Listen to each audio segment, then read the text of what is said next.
Ang Pilipinas po, sa kauna-unahang pagkakataon, ay nakapag-submit na ng mapa sa United Nations. Mapa? Yes, mapa kung saan ay nakalagay ang mga coordinates ng West Philippine Sea. Lahat ng mga coastal state, ibig sabihin mga bansang napapaligiran ng mga tubig, may katubigan, dapat ipapalathala nila ang kanilang official na mapa. 2026 lang natin isinagawa. Tatandaan po ninyo, noong Pebrero lamang ng taong ito, sinabi ni UP Professor J. Batong Bakal, na isa hong maritime expert. Oo, IMLOS UP Institute for Maritime Affairs. Ganun, Na matagal nang may mapa Alam mo ba kung anong dapat nating i-celebrate? Ano yan na dapat natin i-celebrate? Ng lahat ng mga Pilipino? Ano yan? Ito po, ang Pilipinas po, sa kauna-unahang pagkakataon, ay nakapag-submit na ng mapa sa United Nations. Mapa? Yes, mapa kung saan ay nakalagay ang mga coordinates ng West Philippine Sea, dyan ho sa Baho de Masinloc. Ha? Nautical chart ng Scarborough Shoal. Ngayon lang natin naisumite yan? Ngayon lang. Kailan yan? Nagpa-picture pa. Gusto makita yung picture? Totoo ba yan? May dapat nga natin ipagbunyi yan. May picture pa Pakita mo nga yung picture. Sige nga, totoo ba yan? Ipinagmamalaki nga ito ng buong Pilipinas, ng pamahalaan ng Pilipinas. Maging ang Pangulong Bongbong Nelson ay pinagmamalaki yung tagpo na yan. Kailangan lang. July 29 pa ito sinabit. Aba, isang araw lang? Pero ngayon lang ibinabalita ng Department of Foreign Affairs. DFA ang nagsumite. Yes. Isinumitin nila saan? Sa United Nations Secretariat.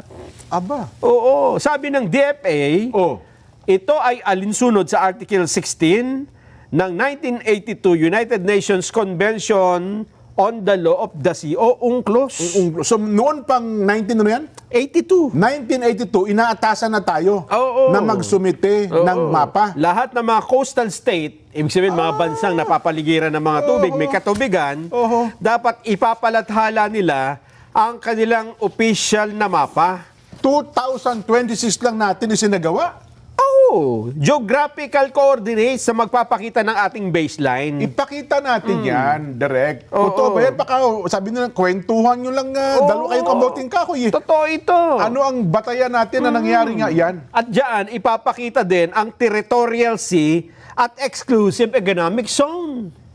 Hindi totoo yan. Kasi Nelson, narinig ko na ang mga nagsasabi expert sa Pilipinas. Sino bang expert yan? No need. No need.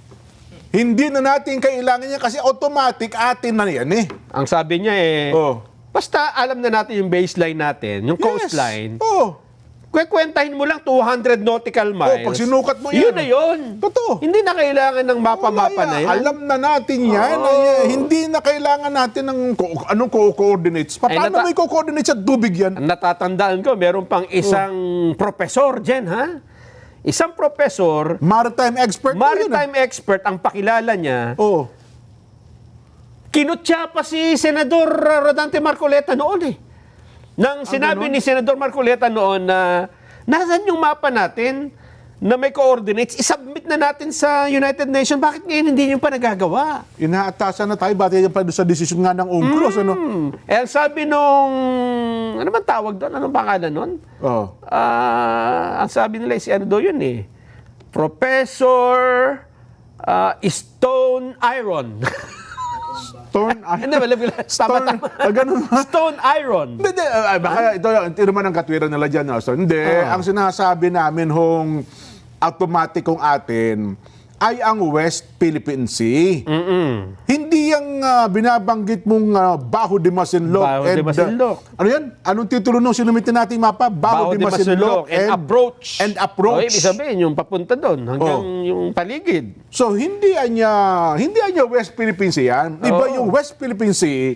Iba po yung binabanggit namin na Baho de Masinloc and Approach. Diba? Saan mo ikakabit yung Baho de Masinloc? Puro tubig nga yan ang paligid ng Baho de Masinloc, yun nga yung kine-claim natin na West Philippine Sea. Ganun. Oo. Kaya kapag minapa mo ang Scarborough Shoal, makikita mo rin yung mga hangganan ng West Philippine Sea dun sa part na yun. Ganun. Oo. Sayang wala yun. Hindi, pinakita na natin kayo ng umaga. Direct, doon sa kaya kayo ng nga umaga, eh. pinakita na At natin. saka meron naman tayo ritong, bakit wala itong, Meron mga pictures meron yun. yan, number 3A, Oo. Ang sabi kasi doon Para lang baka sabihin nila, kwentong barbero, Oo nga. kwentong kamoting kahoy lang sinasabi ninyong yan eh. Kung matatandaan po ninyo, noong Pebrero lamang ng taong ito, sinabi ni UP Professor J. Batong Bakal na isa hong Maritime expert.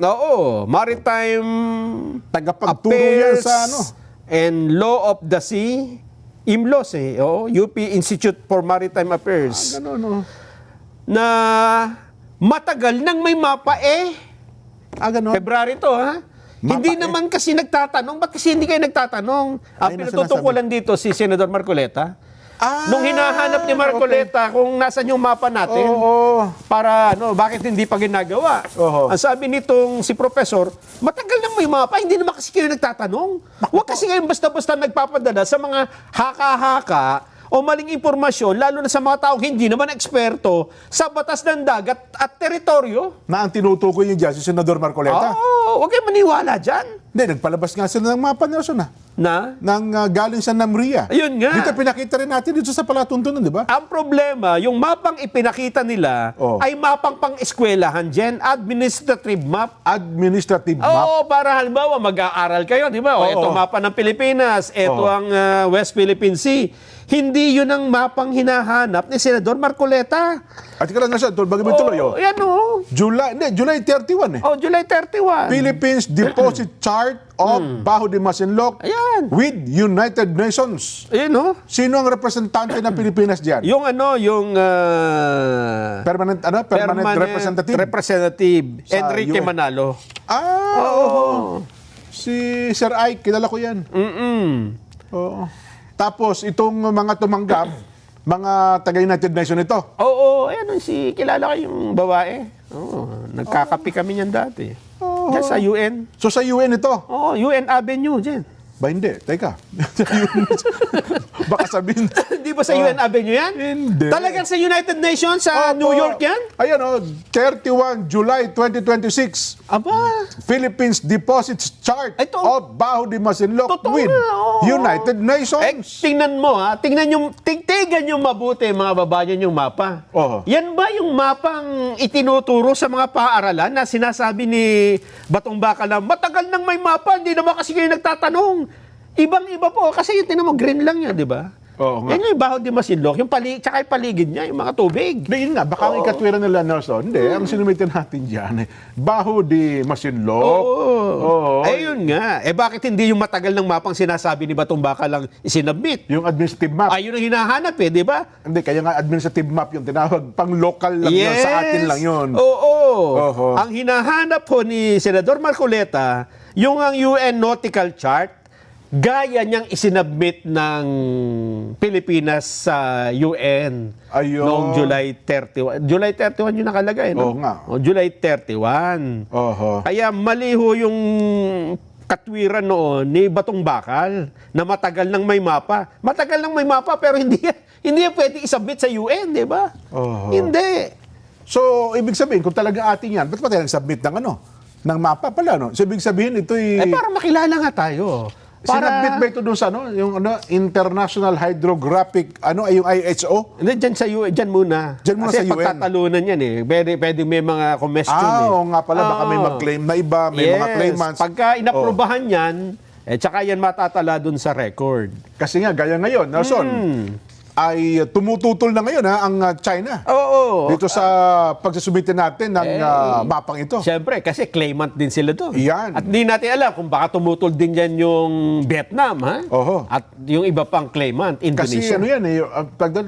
disputed island. Disputed area. Tsaka open sea, yung open ang lahat yan na pwedeng makapangisda. Kaya kailangan isubmit mo para titingnan nila.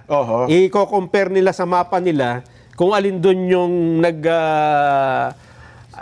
yung hangganan nyo ay nag-overlap. May overlapping. Yes. Kaya kailangan nyo talaga linawin yung coordinates. Oho. At ang isa pa pong napahiya sa pangyayaring yan, Ba, meron pa ba? si retired Justice Antonio Carpio. Hindi. Ang sabi ni Justice Antonio Carpio, ano din eh. Anong tawag doon? Hindi yung baho di masinlok din daw eh. Sabi niya, Oh. no need to submit map. Ay na nga, hindi na nga raw natin kailangan mag-submit kasi automatic nga meron na tayo yan eh. Kaya nga. Bakit tayo nag-submit?